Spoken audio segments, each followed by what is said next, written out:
Stock మార్కెట్లు భారీ నష్టాల్లో ప్రారంభమయ్యాయి.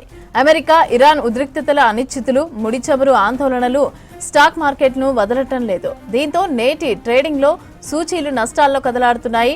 సెన్సెక్స్ ఒక దశలో 1000 పాయింట్లకు పైగా పడిపోయింది.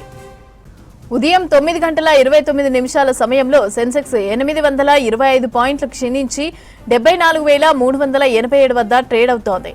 నిఫ్టీ 265 పాయింట్లు పతనమయ్యి 23,378 వద్ద ఉంది. ఇక నిఫ్టీ సూచీలో ఇన్ఫోసిస్, టెక్ మహీంద్రా, విప్రో, భారతీ ఎయిర్టెల్, టీసీఎస్ షేర్లు లాభాల్లో ఉండగా పవర్ గ్రిడ్ కార్పొరేషన్, టాటా స్టీల్, మారుతి సుజుకి, శ్రీరామ్ ఫైనాన్స్, ఐషర్ మోటార్స్ స్టాక్స్ నష్టాల్లో ఉన్నాయి.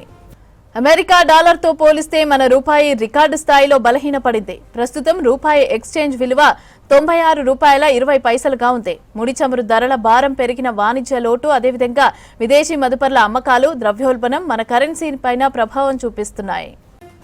అంతర్జాతీయ మార్కెట్లలోని ప్రతికూల సంకేతాల కారణంగా మన సూచీలు నేటి సెషన్లో నష్టాల్లో ఉన్నాయి. చమురు ధరలు పెరుగుతూ ఉండటంతో ద్రవ్యోల్బణ భయాలు నెలకొన్నాయి.